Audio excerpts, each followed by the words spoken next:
Okay, if we can have your attention, we have our final driver that'll be on the desk here this morning, and that is the driver of the number 11 Joe Gibbs Racing Toyota, Denny Hamlin. Denny, would you, if you would, open us up with some of your thoughts? Obviously, a pretty successful career here at Darlington. What are your thoughts going into tomorrow's race? Yeah, I'm looking forward to it.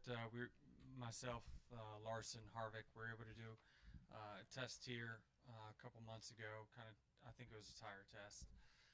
But yeah, I mean, we weren't all that great during that test, but we've learned so much since then, and it seems like our team in general is getting, better as the season's going on, and now we're starting to get some good data points where we're going back to tracks that are similar. We can create setups that are a lot more competitive.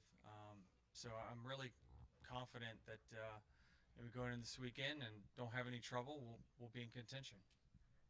Okay, if you have a question for Denny, raise your hand. We'll start up here to Mike, and then go in the middle, and then Bob. Mike Henry, Auto Week. Denny, from the test, what's your anticipation of how the tire is going to respond maybe differently with this car and so on? Considerable difference or not? It had comparable fall off, I thought, to what we've had in the past. Myself and Harvick and Larson all thought that it was a very good tire. It was good from the very short part of the run. You felt like you had a lot of grip, and then at the end you were all over the place like you should be. So certainly I think that probably won't be part of our story this weekend, which is good. Go in the middle here.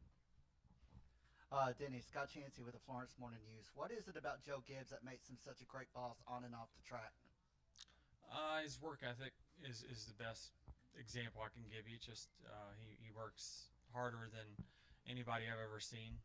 It doesn't matter if you're 30 or 40. He works harder. He just kind of leads by example. A lot has been made about his reputation of just motivating people.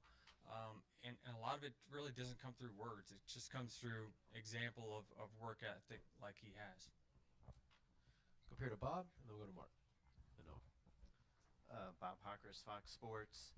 Are you optimistic at all about the appeal for the wheel coming off, or are you just happy to have your crew guys here for a race where you're going to have, probably potentially a dozen pit stops? Yeah, I mean, I'm not sure the basis of it.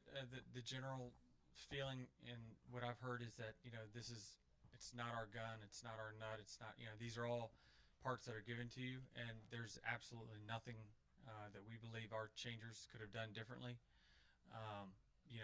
If the nut falls out, I don't know how we control that, but you never know. I think that they're making their case, and we'll see how it all turns out. But certainly, yeah, it's important to have your guys here. Go to Mark. Mark Arrow, PRN. Denny just mentioned a moment ago, if we can stay out of trouble. I look at your stats, average finish 22.5. I kind of have to keep double checking that. It's not Denny Hamlin type numbers. How do you feel about the way this has gone so far for you this year? It's been frustrating. I mean, honestly, it's just been, week after week of being the coyote that gets the anvil dropped on his head. I mean, I don't even know how else to explain it. I mean, even after the wheel falls off, I just tell my team at Dover, I think we got back to about 10th or 12th or something in the middle of one run. I said, if we don't just, fuck up from here, we're going to lap the field. This is just incredible. I mean, my cars have been really fast. Las Vegas, I had the best car and was leading till I missed a shift. It's just been a lot of things that have certainly kept us in our result from looking the way it should. Now, do you believe, one thing that I noticed, and, my team doesn't need to convince me of how strong we are or how good we can be, but, I'm 20, whatever you said in points, and this is before last week, and Chase was leading, and we had a better average running position of the race than Chase, and we're 23 points difference in points. So our performance when we're not at Martinsville running 30th has been really good all year. Just we've had things that just have broke. I've had more mechanical failures this year than I've ever had. Again, some of these parts that we don't control. NASCAR's continuing to change them and develop them as to make them better, so we don't have a lot of problems. But we've just been the kind of the poster child of the ones that break things, and then last week, what can I do? I just the 51 spun there, and I just didn't get around them without running into them. So it's just it's been unfortunate, but I can tell you it's a lot different than running 10th every week and trying to figure out how you're going to get enough speed to win. That's what I'd really be worried about. How do you work yourself out of this? Just keep the same effort week after week, and eventually the worm turns. How do you guys? Yeah, I mean we've given up on the regular season points, and even getting in the top 10. I'm not even sure. So for us, it's actually simplified our strategy. We go for playoff points only. So when you see the field start splitting because do they want stage points or whatever, you know where the 11 stands from this point on. We're trying to get 5 points at the end of the race and 2 for the playoffs during stages. So it actually simplifies our strategy for the regular season. Go to Noah here in the middle, and then Kelly. Noah Lewis, TSJ Sports. Denny, how has practice kind of changed for you in terms of how you approach it? I mean, we have Ross in here yesterday, and he talked about with all the chaos in practice, how out of control the cars are, that he's had to kind of dial it back because of how short the time is when he gets out there. So how has it changed for you? Yeah, I mean, it's certainly a little bit of a change.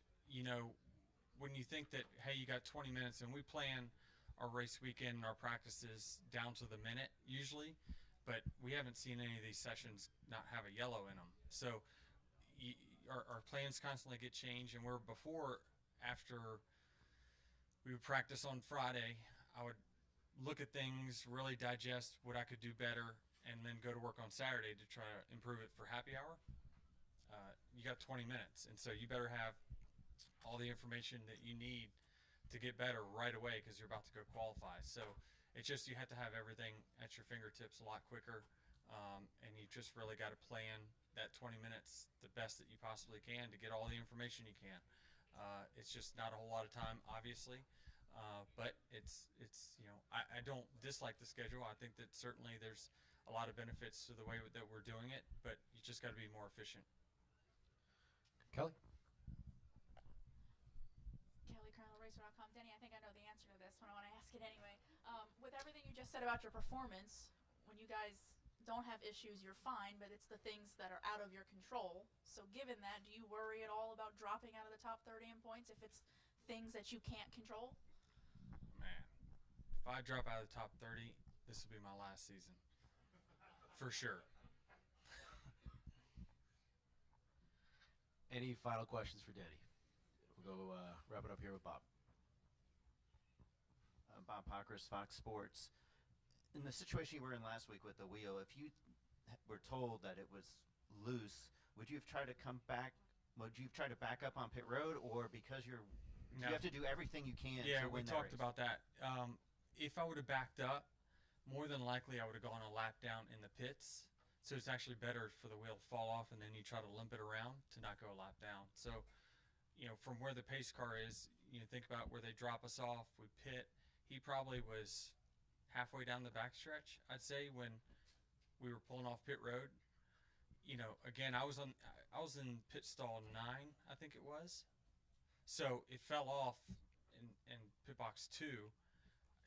If I said right away you got to back up, like the chances of me backing up, first of all, I'm up front. I get run over by cars all over the place. So that's the number one thing. I was the first car off pit road, so there was going to be 35 guys that were going to plow into the back of me if I tried to reverse it. I would have gone a lap down. It was actually better to just keep going and take the damage, whatever it's going to do. And are you guys kind of resigned to the fact that this is going to be the penalty for the year? Yeah, it's just so different. I mean, I think that we change a lot of rules at times to and we need to kind of keep up with the times. Again, this isn't our equipment. It's very tough, and 4 races is very, very steep. There's not a person. I wish Tony Stewart would just go back in time and say, "I'm sorry for making such a big deal about loose wheels, and I'm not trying to undersell it because we had a few at Coda that kind of bounced out in some places you didn't want to, but the penalty is just it's dramatic for the team before you even levy all this other stuff. So we can't race with a loose wheel. I mean, when we had 5 nuts, you could kind of limp around and you had some warning.